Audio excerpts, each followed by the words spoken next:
Primero de Reyes, el capítulo número 17, versículo número 1, dice la palabra de Dios.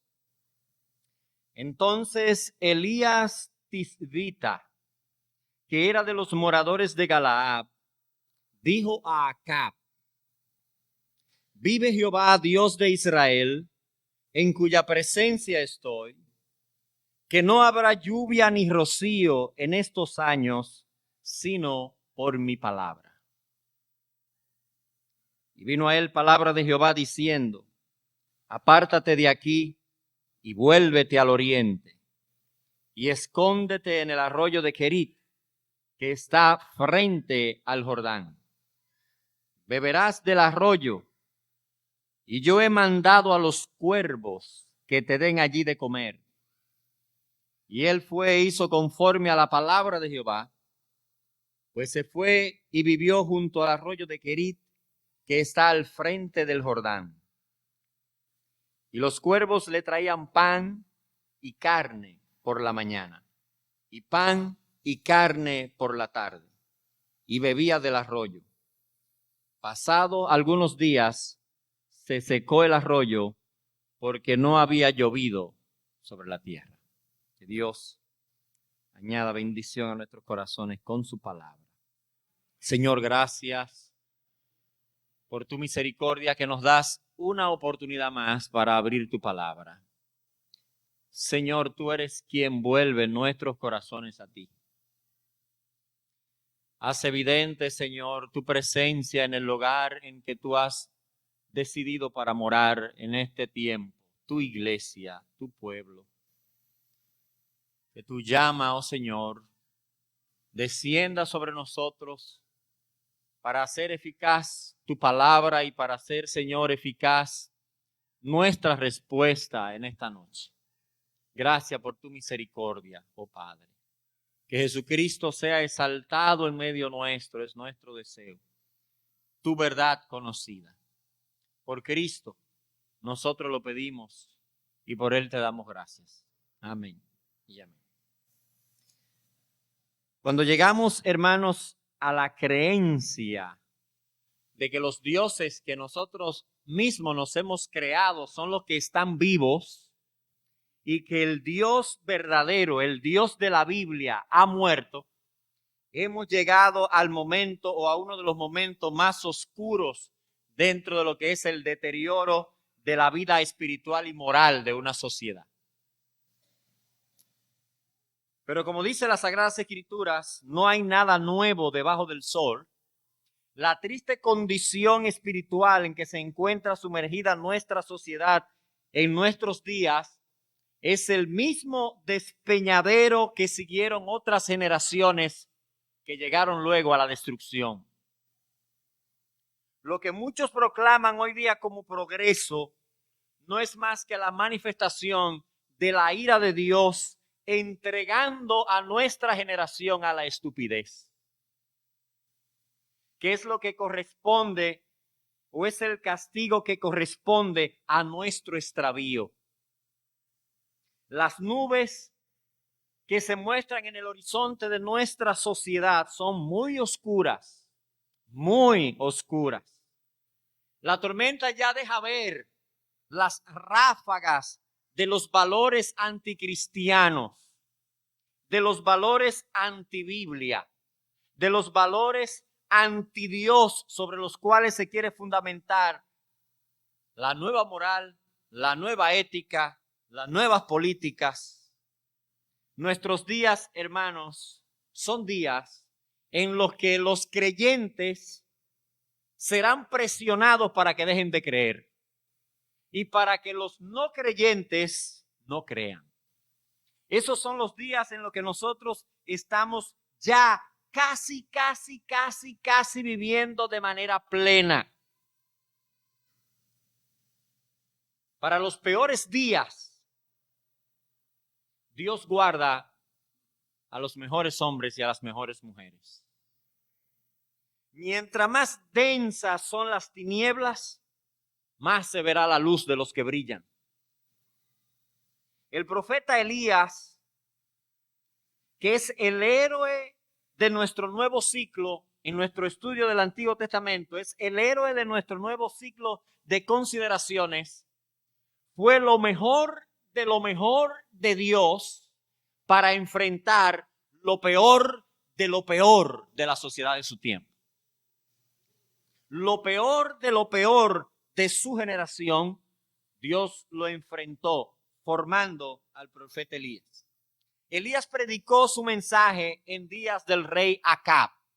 Para los que no están familiarizados con la lectura de la Sagrada Escritura, este individuo que aquí leímos en el versículo número 1, que se llama Acab, era el rey en tiempos de Elías. En días de Acab, cuando Acab era el rey, el hijo de Omri, se celebraba en Israel las siguientes circunstancias. Baal era el nuevo Dios de la nación. Era el Dios nacional, un Dios falso. La moralidad de la Sagrada Escritura había sido sustituida por la inmoralidad del culto a Baal. Jehová había sido destronado, desplazado de su pueblo. En los días de Acab, Baal era Dios. Baal era adorado como Dios. Vea eso en el capítulo número 16, versículo 32. Capítulo 16, versículo número 32. Nosotros lo habíamos leído en otra ocasión, pero vamos a leerlo otra vez.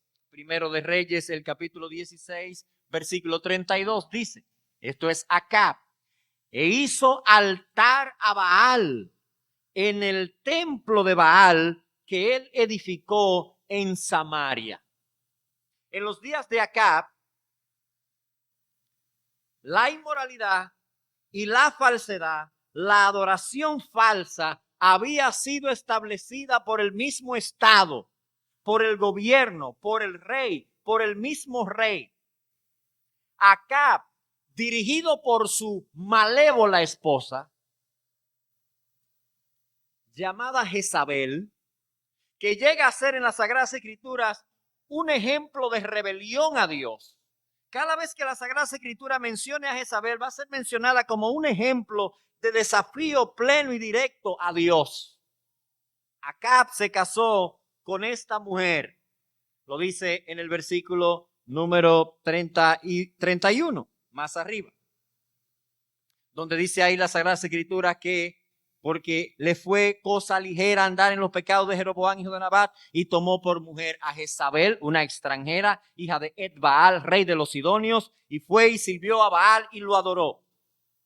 Esta era la pareja tempestad de la maldad. Acab y Jezabel. Los valores de las Sagradas Escrituras habían sido rechazados totalmente. La política había determinado la religión. La religión de Jezabel era lo que dominaba. Acab entendía que así le convenía. En los días de Acab y Jezabel había cero tolerancia para cualquiera que pensara de otra manera. Mire eso en el capítulo número 18, versículo número 4. Capítulo número 18, versículo 4, que veremos de aquí a varias intervenciones. Capítulo 18, el versículo 4 dice, porque cuando Jezabel destruía a los profetas de Jehová, Abdías tomó a 100 profetas y los escondió de 50 en 50 en cuevas y los sustentó con pan y agua. ¿Ve usted? En días de Acab y en días de Jezabel, no se podía ser profeta de Jehová. En el mundo de Baal, en el mundo de la idolatría, no se podía adorar al Dios verdadero. En el mundo de los antivalores, no se podían elevar los valores. En el mundo de muerte, no se podían dar opiniones pro vida. En el mundo de la violencia, no se podían dar opiniones de justicia. Nadie podía ir contra Acab y Jezabel. Y aquí dice el texto que ellos estaban destruyendo a los profetas de Jehová. Como estos fanáticos profetas no son asimilados por el régimen, no son asimilados por las falsedades del reino, lo mejor es destruirlos. Lo mejor es eliminarlos. Destruir a los que resisten. Destruir a los que se resisten a adorar a Baal. Hay que perseguir a los que no se someten a los dioses creados por los hombres. No solo una cultura de muerte que había sacrificado y que sacrifica a sus niños ante los dioses falsos, ante los dioses que promueven el egoísmo y el materialismo, sino también que estos hombres, esta mujer y este hombre van a matar a Nabot para quitarle lo que es suyo. Lo vamos a ver más adelante. Porque Nabot sigue siendo fiel a las tradiciones, porque Nabot sigue siendo fiel a las Sagradas Escrituras, porque Nabot quiere exaltar la justicia. En el reino de Baal no se puede defender la justicia. El profeta Jeremías dice en el capítulo número 19, versículo 5 de su libro. Jeremías 19, el versículo número 5. Y es el mismo deslizadero que luego tomó el sur en Israel, que ahora lo tiene el norte. Que es el mismo deslizadero que está tomando nuestra sociedad. Una vez que hemos dado muerte al Dios de las Sagradas Escrituras, hay que dar muerte también a quienes los representan. Y ese es el resultado de la sociedad idolátrica. Dice Jeremías en el capítulo 19, versículo 5.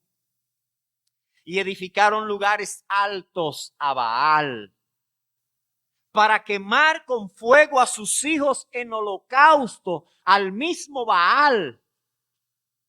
Sus niños, dice aquí el texto, los sacrificaban en holocausto a Baal. Imagínense los niños que tenemos aquí. Usted llevándolo a un altar de un Dios falso para sacrificarlo, para quemarlo, holocausto. Ahí era que se encendía el niño, lo prendían. Cosa que no les mandé, ni hablé, ni me vino al pensamiento. La palabra de Dios nos dice que Dios levanta a Elías para ministrar en un momento tan oscuro como este. En un momento de tinieblas. También nos dice la palabra de Dios que Acab había formado una sociedad, una cultura sin Dios, sin verdad, sin adoración al Dios verdadero. Y esa cultura, así como Elías era un hombre igual que nosotros, sometido a pasiones, un ser humano igual, nosotros estamos en una sociedad que también parece ser la misma sociedad formada por Acab. En los días de Acab, las amenazas de Dios, las advertencias de Dios de las Sagradas Escrituras no eran tenidas en cuenta, eran mitos. Usted recuerda también que leíamos este versículo en el capítulo número 16, versículo 34. Capítulo 16, versículo 34, el mismo primer libro de Reyes, dice el texto. En su tiempo, o sea, en el tiempo de Acab y en el tiempo de Jezabel, y él de Betel reedificó a Jericó. A precio de la vida de Abirán, su primogénito, echó el cimiento. Y a precio de la vida de Segud, su hijo menor, puso sus puertas, conforme a la palabra que Jehová había hablado por Josué, hijo de Nun. Para cualquiera que lee estas palabras, esta escritura, ahí, en ese momento, no parecería algo tan atroz, tan horrible. Pero cuando nosotros recordamos lo que Josué dijo, en el capítulo número 6 de Josué, versículo número 26, Josué 6, 26, y usted sabe que allí Dios destruyó a Jericó. La palabra de Dios dice ahí, en Josué el capítulo número 6, versículo número 26. Dice el texto, en aquel tiempo hizo Josué un juramento, maldito Maldito delante de Jehová el hombre que se levantare y reedificare esta ciudad de Jericó. Nadie en tiempo de Josué pensaba que alguien se iba a atrever a edificar una vez más a Jericó, y menos bajo esta sentencia, bajo esta profecía dada por el siervo de Dios. Dice: sobre su primogénito eche los cimientos de ella, y sobre su hijo menor asiente sus puertas. Nadie se iba a atrever a una atrocidad tan grande, a perder sus hijos, con tal de edificar una ciudad que Dios había puesto bajo maldición. En los días de acá, como la palabra de Dios es un mito, como la palabra de Dios no significa nada, como Dios está muerto y Dios no puede hacer nada, y él dijo: vamos a edificarla. Vamos a edificar a Jericó. Vamos a desafiar eso que Dios está diciendo ahí. Vamos a desafiar la palabra de Dios al precio de sus propios hijos. Pero esas no son las únicas maldiciones que hay en las Sagradas Escrituras, que en los días de Acab eran tomadas como insignificantes. En Deuteronomio, el capítulo número 27, versículo 15 al 25, Dios dice lo siguiente: y en días de acá la palabra de Dios no tenía ningún significado.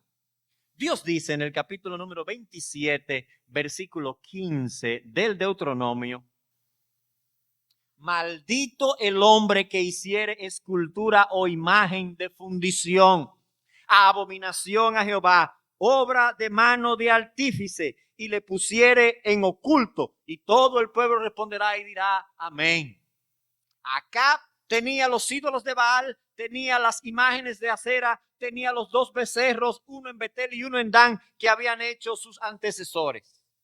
Versículo número 16: maldito el que deshonrare a su padre y a su madre. Versículo 17: maldito el que redujere el límite de su prójimo. Eso es, maldito el que se robe un pedazo de tierra que no es de él. Versículo número 18: maldito el que quisiere errar al ciego en el camino. Es el que le haga una maldad al otro, y específicamente aquí a uno más vulnerable, a un ciego. 19: maldito el que pervirtiere el derecho del extranjero, del huérfano y de la viuda. Todo el pueblo dirá amén. 20: maldito el que se acostare con la mujer de su padre.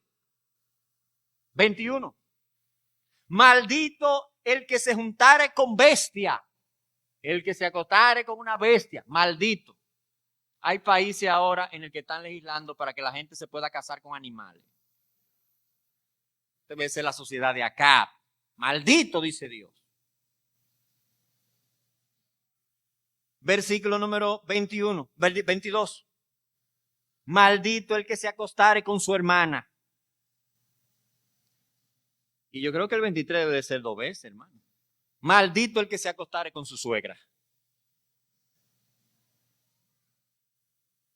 Maldito el que hiriere a su prójimo ocultamente.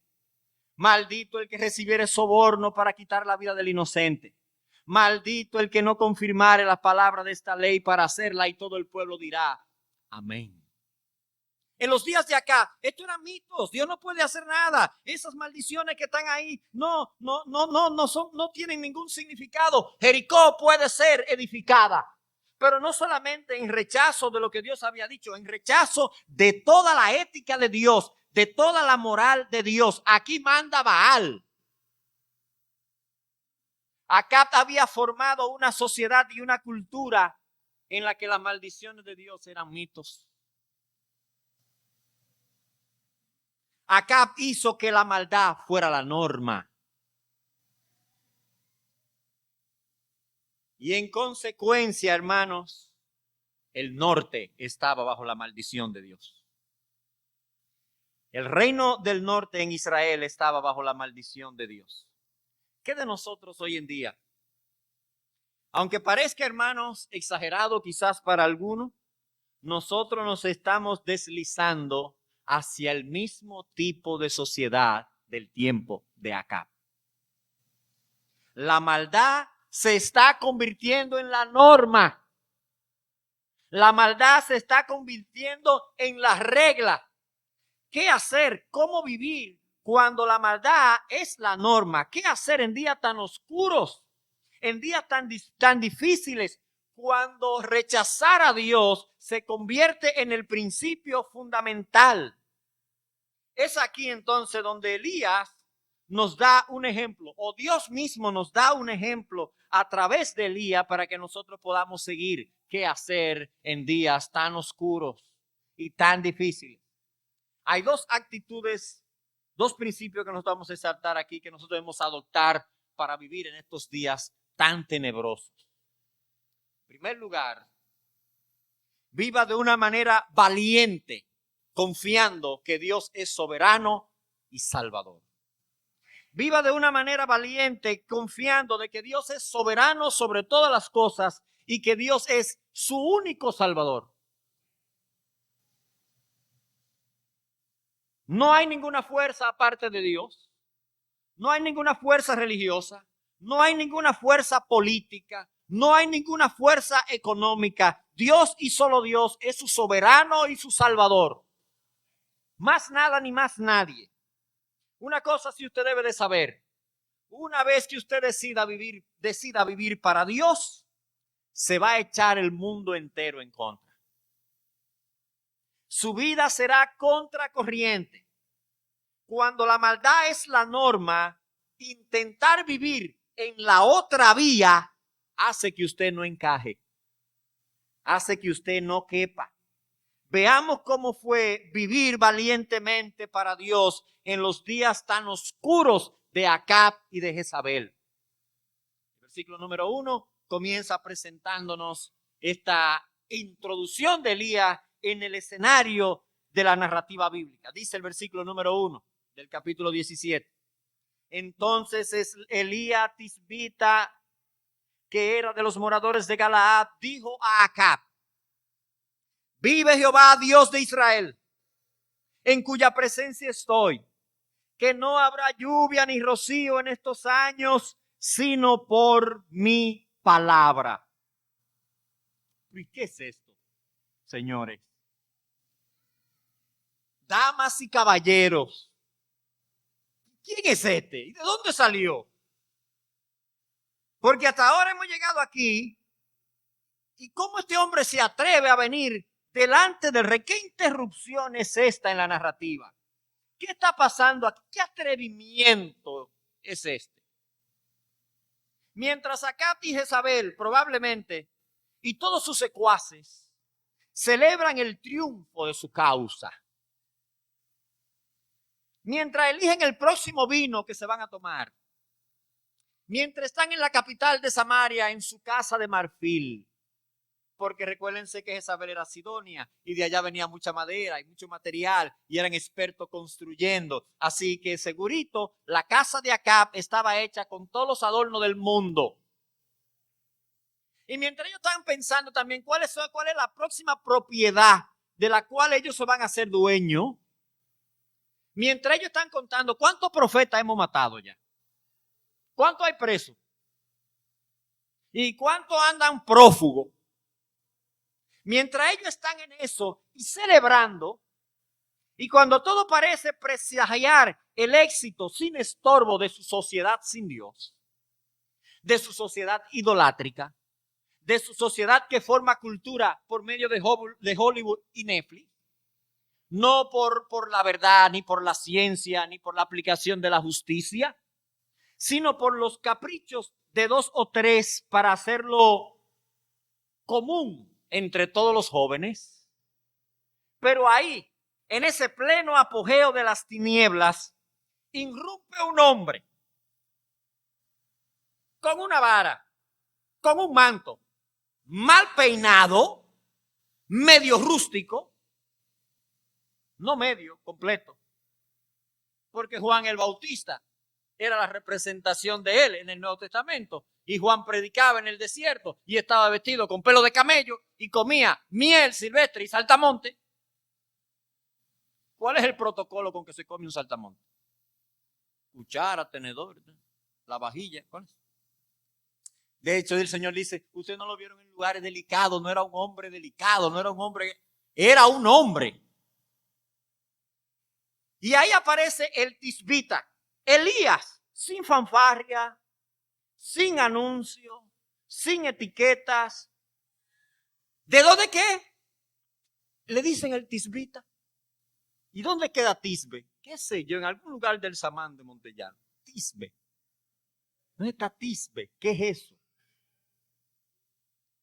El nombre mismo del profeta es ya una contradicción a la cultura de acá. A la cultura que acá está formando. El nombre de Elías significa él y ya. Así mismo. Eso es lo que significa. Usted sabe que él en la Sagrada Escritura significa Dios. Y es la partícula del pronombre posesivo mi, Elí, mi Dios. Y la otra parte es el corte de Yahvé, que es ya. Entonces, Jehová es mi Dios. ¿Quién es que viene para acá? ¿Quién es que está ahí? Elías. Ya el nombre mismo en una cultura de Baal ya resonaba. Porque el nombre significa Jehová es mi Dios. Y este hombre que tiene a Jehová como Dios viene a predicar en una cultura donde Baal es el Dios. El mismo nombre del profeta es contracultura. Su mismo nombre se opone a lo establecido por Acab. Así que su nombre no es solo un título para llamar a ese hombre que vino de por allá, sino que es parte de su mensaje. El nombre también es su mensaje. Jehová es Dios. Elías era la encarnación de una reprensión. Usted veía a Elías en la sociedad de Baal y se sentía mal. O sea, ese Elías, yo debo arrepentirme, yo debo convertirme, porque el nombre mismo de Elías te decía, conviértete de tus pecados, porque solamente Jehová es Dios. Ahora, era el tisbita de los moradores de Galaad. No sabemos si de la tribu de Gad o de la tribu de Manasés, pero de esos moradores por allá, del otro lado del Jordán. ¿Qué es esto? No tiene papá, no tiene mamá, o sea, no pueden decir, es Elías, el hijo de fulano. Es Elías, el hijo de la viuda, doña María. O es Elías, el hijo de don Martín, el dueño de los burros de Galaad. No, el tisbita. ¿Y en qué lado del mundo estaba eso? Nadie sabe. No nos dice. No nos dice que era el hijo de Martín, el dueño de la fábrica de panes de Galaad. Nada, Elías el tisbita. No nos dice que era el graduado de la escuela profética online de Galaad. El tisbita. Este hombre rústico que aparece, que no se sabe de dónde viene, para desafiar el poder político, para desafiar el poder religioso de la nación, para desafiar el poder militar de la nación, viene a desafiarlo en nombre de Dios. Esto es importante, hermano, para todos nosotros. ¿Quién es usted y de dónde viene usted? Si Dios te llama en esta noche para salvación y para representarlo, no importa de dónde tú vengas, Dios te va a usar y te va a salvar. Porque Dios no tiene que ver con eso. Dios puede bendecirte y usarte sin importar de dónde tú seas y de dónde tú vengas. Dios no tiene que darnos anuncios y representación y tratar de poner mucha etiqueta. Aquí es Elías que apareció de repente. ¿De dónde salió? ¿De dónde vino? ¿Por qué no se nos había hablado anterior en los versículos del capítulo 15, 16, etcétera? No, simplemente Elías está aquí porque Dios sigue vivo. Porque Elías es la representación de Dios en medio de esos momentos oscuros. Porque aunque usted intente matar a Dios, Dios no muere.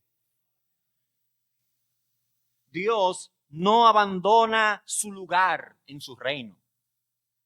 Y notemos la declaración, la valiente declaración de Elías, su valiente mensaje, dice el texto. Vive Jehová, Dios de Israel. Versículo número 1. Vive Jehová, Dios de Israel, en cuya presencia estoy, que no habrá lluvia ni rocío en estos años, sino por mi palabra. Miren, hermanos y amigos, cada una de estas palabras que Elías está diciendo aquí es un desafío a todo lo que Acab y Jezabel habían edificado. Ellos tienen una sociedad sin Dios. Ellos han destronado al Dios del universo en términos actuales, han desconstruido una sociedad donde Dios debía gobernar para construir la sociedad de Baal. Y Elías le aparece en esa visión desconstruccionista para decirles a ellos: vive Jehová, al que ustedes creen que mataron, al Dios del universo. Cada una de estas palabras, vive Jehová. Y este es un juramento, prácticamente una especie de juramento, pero es un juramento en el que él está diciendo: este Dios que le predico es el Dios que está vivo. En pocas palabras, por más intento que ustedes hagan en la política, por más intento que ustedes hagan en el Senado, por más intento que Jezabel haga, por más intento que tú hagas, por más profetas que maten, Dios sigue vivo. Dios está vivo y sigue siendo el Dios de Israel. Vive Jehová, Dios de Israel. Muertos están los ídolos. Muertos están los adoradores de los ídolos. Muerta está la sociedad sin Dios. Toda la sociedad está llena de muerte. Sin Cristo, que es la fuente de la vida, solo hay muerte por doquier. Elías dice que Dios seguía siendo el Dios de Israel, donde Acab y Jezabel querían detronarlo. Elías está diciendo: no hay manera de sacar a Dios de su trono. Dios no abandona sus dominios. Dios seguía siendo el dueño del destino de la nación y el dueño del destino del universo. Dios sigue siendo soberano sobre todas las cosas. Y Elías se presenta delante de Acab y le dice: vive Dios, vive el Dios de Israel. Y luego le dice: en cuya presencia estoy. Elías es un comisionado del Señor, es un representante del Señor, es un embajador del Dios verdadero.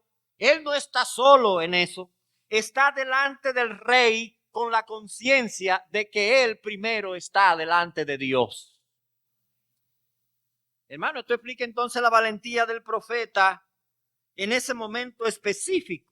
¿Cómo es posible que Elías se atreva a presentarse delante del hombre que está matando a los profetas de Jehová? Él solo. ¿Cómo es posible que él se atreva a presentarse delante del hombre que está formando una sociedad sin Dios? Una sociedad anti Dios. ¿Cómo es posible que Elías decida presentarse ante el hombre que, motivado por su esposa, están matando a todos los profetas de Jehová? La respuesta es muy sencilla. La presencia de Dios es más temible que la presencia de cualquier hombre. Y Elías decide temer a Dios. Elías vivía delante de Dios. Era un comisionado de Dios. Pero mire entonces la frase con que termina el versículo número 1. Dice Elías: como ustedes están bajo el juicio de Dios, no habrá lluvia ni rocío en estos años, sino por mi palabra. Estas palabras de Elías son la demolición total del sistema de creencia de Baal. Si Acab quería destruir a Dios y Jezabel también, ahora Dios los está destruyendo a ellos. Porque estas palabras de Elías van contra la cosmovisión fundamental, contra la manera fundamental de ver el mundo de los adoradores de Baal. Baal era el dios de las tormentas, el dios que enviaba la lluvia, porque Baal era el dios de las cosechas, el dios de la fertilidad, el dios del materialismo, el dios que hacía que la producción fuera abundante, el Dios del poder sin justicia. Baal era el Dios de la abundancia. Y cuando Elías se le presenta y le dice, ni rocío de agua va a caer, ni gotica de agua va a caer. ¿Usted sabe qué es lo que está diciendo? Ese Baal de ustedes no sirve para nada. Y va a quedar demostrado de que aquí no va a caer una gota de agua hasta que este que está aquí lo diga. Pero ¿cómo puede ser posible que no va a llover a menos que tú lo digas cuando Baal es el que manda la lluvia? ¿Cómo va a ser posible que no va a caer ni rocío cuando Baal es el Dios de los relámpagos, el Dios de los truenos? Baal es el Dios de las cosechas. Baal es el Dios del dinero. Baal es el Dios de la prosperidad. Baal controla el mercado. Baal controla la economía. Baal lo controla todo, Elías. Vamos a ver. Una sequía para una nación que dependía de los productos agrícolas y del pastoreo significaba la muerte. ¿Y usted sabe cuánto dice la Sagrada Escritura que no va a llover? 3 años y 6 meses. Pero ¿cómo es posible que Elías deseara algo para la nación cuando está consciente de que una sequía prolongada significaba la muerte de la nación? O sea, ¿cómo Elías le va a pedir a Dios? No le mande una chispa de agua, Señor. No le mande agua todos los días, ahí todos los días. Señor, no le mande agua. Aquí pasamos una semana sin agua, nos ponemos locos. No se olvide de algo. Si bien Elías está orando a Dios para que no llueva, no es Elías que cierra los cielos, es Dios. Entonces lo que está sucediendo aquí no es por Elías, es por Dios. Dios se lo había anunciado en el Deuteronomio. Dios le había dicho, cuando ustedes me dejen, yo cerraré los cielos. Entonces lo que Elías le está diciendo a Dios es, Dios, ¿tú te acuerdas lo que tú le dijiste a ellos? Que cuando ellos te dejaran, tú ibas a cerrar los cielos. Llegó la hora. Cierre la llave. Cierre la llave. Uno ve el dog ahí que abre la llave en algunos lugares y uno lo ve con el motorcito y la llavecita montada y dice, gloria a Dios, va a llegar el agua. Pues Dios fue recordado por Elías como si se le hubiese olvidado. Elías no estaba pidiendo nada contra la voluntad de Dios. Elías estaba pidiendo que la voluntad de Dios se ejecutara. Ahora dice, pero ¿y qué mala fe la de Elías? Porque, ¿y qué mala fe era esa? Hermano, usted sabe qué es lo que pasa. Que ellos tenían que aprender que Dios es Dios sobre todas las cosas, porque ellos pensaban que su filosofía sin Dios era que le daba prosperidad. Y aquí Dios va a mostrar ahora que Él es la fuente de la prosperidad y que Él es el único que merece ser adorado. Una sociedad sin la bendición de Dios es una sociedad bajo el juicio de Dios. No hay alternativa. Usted puede creer o no creer, eso lo hemos dicho varias veces, pero usted no puede escapar de Dios. Se requiere de valentía, hermanos, para vivir para Dios en una sociedad que quiere formar una cultura sin Dios. Ahora, además de vivir con valentía para Dios, usted debe de vivir de una manera en la que usted dependa totalmente del cuidado y de la providencia de Dios en obediencia a la palabra de Dios. Mire lo que sigue diciendo el versículo número 2. Dice el versículo número 2, y esto es extraño porque después de estar en el escenario público, o sea, presentarse en un momento de todas las redes sociales, ahí, ¿y quién era este hombre? Elías el Tisbita, y salía en los periódicos, aparece loco que denuncia al rey, aparece un galadita que se atreve a hablarle al rey, aparece un fanático que le dijo al rey tal cosa, disparate colosal, profeta anuncia que no va a llover. Usted ve, esos eran los titulares en el norte. Entonces Dios lo sacó del escenario público porque Acab y Jezabel, lo vamos a ver en el capítulo 18, cuando la sequía comienza a extenderse, Elías es el personaje más buscado de toda la nación en el norte. Cada esquina tiene una foto que diga, se busca, Elías, recompensa. Se busca, vivo o muerto, Elías. A tal punto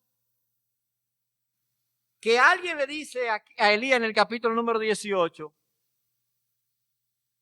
yo no puedo ir donde acá a decirle que te encontré. Pues yo le digo que te encontré y me mata. Porque él te ha mandado a buscar en todos los lugares y a todos los reinos. Le ha mandado a preguntar a los otros reyes, ¿ustedes tienen a Elías escondido ahí? Se lo ha hecho jurar que tú no vivías ahí. Dios había escondido a Elías, lo saca del escenario público y lo lleva al secreto. Por palabra de Dios, mire cómo dice el versículo 2, vino palabra de Jehová diciendo, apártate de aquí, vuélvete al oriente y escóndete en el arroyo de Querit, que está al frente del Jordán. Hermanos, cuando una nación queda bajo el juicio de Dios, todos somos afectados de una manera u otra. Todos somos afectados de una manera u otra. Pero dice la palabra de Dios, dice la Sagrada Escritura, el justo por la fe vivirá. El norte está bajo el juicio de Dios, pero el siervo de Dios vive por la palabra de Dios. Aunque sea extraño lo que esté diciendo la palabra de Dios, ¿cómo va a ser? En tiempo de sequía, tú me vas a trancar ahí para que unos cuervos me lleven comida. Sí, pero eso es lo que yo te estoy diciendo. Vete y estate ahí, trancadito, tranquilo, quieto, que la sequía viene con todo. El que cree en Dios y vive en su presencia, no cree que el Estado es la fuente de su vida. No cree ni hecho que su propio trabajo es la fuente de su vida, aunque tiene que trabajar. No cree que un político es la fuente de su vida, aunque vivimos en la polis y tenemos que hacer política. El que cree en Dios cree que Dios es la fuente de su vida. Y que el resto son medios en las manos de Dios. El hombre y la mujer de Dios sabe que Dios es la fuente de su providencia. Y Dios le dice a Elías, vete, tráncate ahí. ¿Y qué es lo que Dios le va a mostrar? Dios le va a mostrar que Él es el gobernador de la naturaleza. Por lo menos Elías va a tener un arroyito que va a estar pasando agua ahí continuamente. Y lo más raro en lo providencial aquí, hermanos, dice el texto, en el versículo número 4, beberás del arroyo y yo he mandado a los cuervos.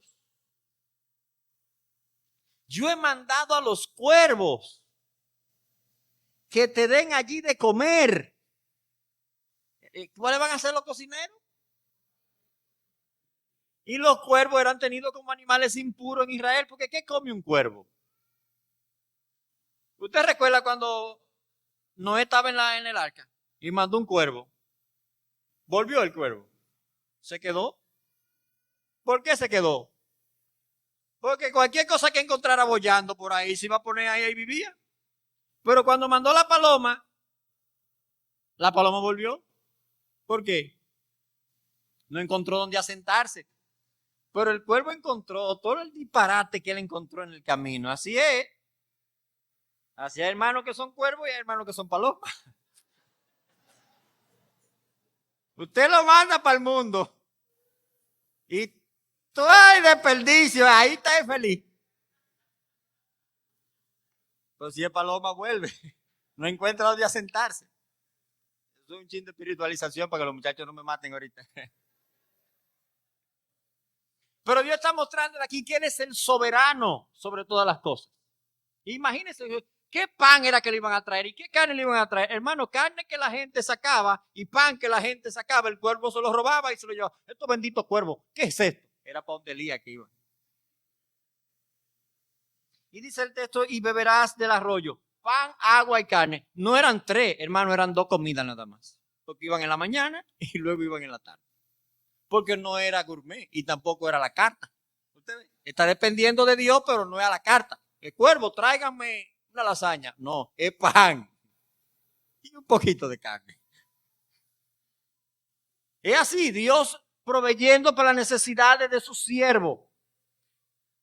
Ahora esto, más adelante va a decirle Dios a Elías, y eso es lo que veremos en la próxima exposición. Dios había mandado que luego fuera una viuda que sustentara a Elías, en base a milagros. Y dice el versículo número 7, y pasado algunos días, se secó el arroyo, hermano, porque no había llovido sobre la tierra. Era una señal para Elías de que lo que él había dicho se estaba cumpliendo por palabra de Dios. De que la sequía estaba ya recia sobre la nación, que había caído sobre la nación, y este arroyito protegido por allá, por el Jordán, ya se había secado, que probablemente era de los últimos que quedaban. Por eso decía, cuando la maldición está sobre la nación, también la gente del pueblo de Dios son afectadas, pero nosotros dependemos de la palabra de Dios. Y comienza entonces una nueva etapa, siguiendo la palabra de Dios. Versículo número 8. No se emocione mucho porque eso lo veremos otro día. Pero dice el versículo número 8. Vino luego a él palabra de Jehová diciendo, he preparado una señora que no tiene nada para que te cuide ahora. Hermano, porque la vida es bastante dinámica. Aunque Dios lo haya llamado a usted para estar en un sitio, puede ser que yo diga, ya se acabó, está ahí, vámonos por otro lado. Porque en este caso no importa que usted esté en un lado o esté en otro lado, lo que importa es que cada vez que usted se mueva es porque Dios le está diciendo que se mueva. Es porque por la guía de Dios, en tiempos oscuros, debemos movernos por la guía de Dios, por la palabra de Dios. Concluyamos, hermano, diciendo lo siguiente. Seguir a Cristo en días oscuros y de alejamiento de Dios requiere de una obediencia seria y continua a la palabra de Cristo. El Señor Jesucristo dice, mis ovejas oyen mi voz y me siguen. Nadie puede ser oveja de Cristo sin seguir a Cristo a través de su voz, a través de su palabra. Y el Señor Jesucristo le dice a todos los que están aquí en esta noche, ven y sígueme, pero a través de mi palabra, mis ovejas oyen mi voz y me siguen. Es la única manera de andar en luz en días oscuros. Si usted decide creer en Cristo, no tema a dónde irá a parar su vida. Puede ir a parar a cualquier lugar, eso sí. Pero Dios está al tanto de su cuidado. No importa lo que Dios lo llame, Dios siempre lo va a cuidar. No importa a lo que Dios te esté llamando en este momento, Dios siempre va a estar contigo. Dios no nos llama para abandonarnos. Dios nos llama para cuidarnos. Mis ovejas oyen mi voz y me siguen. Dice el Señor Jesucristo, nadie las puede arrebatar de la mano de mi Padre. Yo les doy vida eterna y no perecerán jamás. Cristo es el profeta por excelencia, la voz de Dios para los días que nos han tocado vivir. El Señor Jesucristo es el profeta de los profetas, la voz de las voces. Juan el Bautista era una voz que clamaba en el desierto, pero para decirnos que creyéramos en Cristo, que ese es el verdadero profeta de verdad, aquel que trae la voluntad de Dios. Es por eso que el Padre en el monte de la transfiguración dice, este es mi Hijo amado, a él oíd. Háganle caso. Y si usted no le hace caso a Cristo, no hay manera que usted escape de las tinieblas de este mundo. Solamente oyendo a Cristo podemos escapar de las tinieblas de este mundo.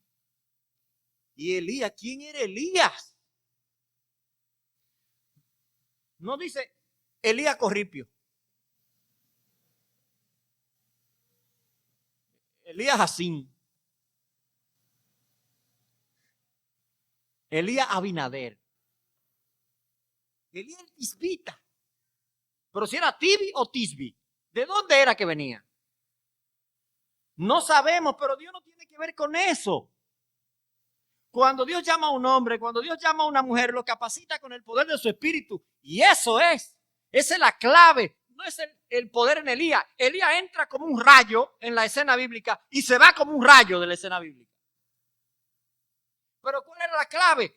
Eliseo, que va a ser el sustituto de él, le dice, ya sabía que se iba a ir. ¿Sabe lo que fue lo que le pidió? Dame una doble porción de tu espíritu.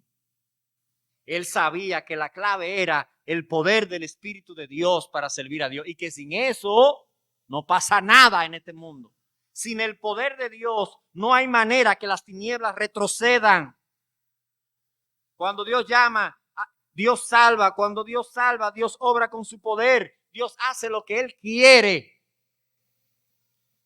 Y puede ser un hermano del tamarindo, y puede ser un hermano del samán, y puede ser un hermano del mango, puede ser un hermano de bellocotero, puede ser un hermano de los callejones. Porque Dios no tiene que ver con eso. Si Dios llama, Dios capacita con su poder para que su luz brille en los momentos oscuros. Dios te llama a ser voz de Dios en estos días oscuros. Padre, gracias por tu misericordia. Llénanos, Señor, de tu valentía y de tu poder para proclamar tu verdad. Y guíanos en tu providencia por medio de tu palabra. Gracias te damos, Señor. Gracias en el nombre de Jesús. Amén y amén. Dios le bendiga.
Jesús, vuelve ya. Es muy triste lo que veo aquí. Hoy tu pueblo te espera con los brazos abiertos.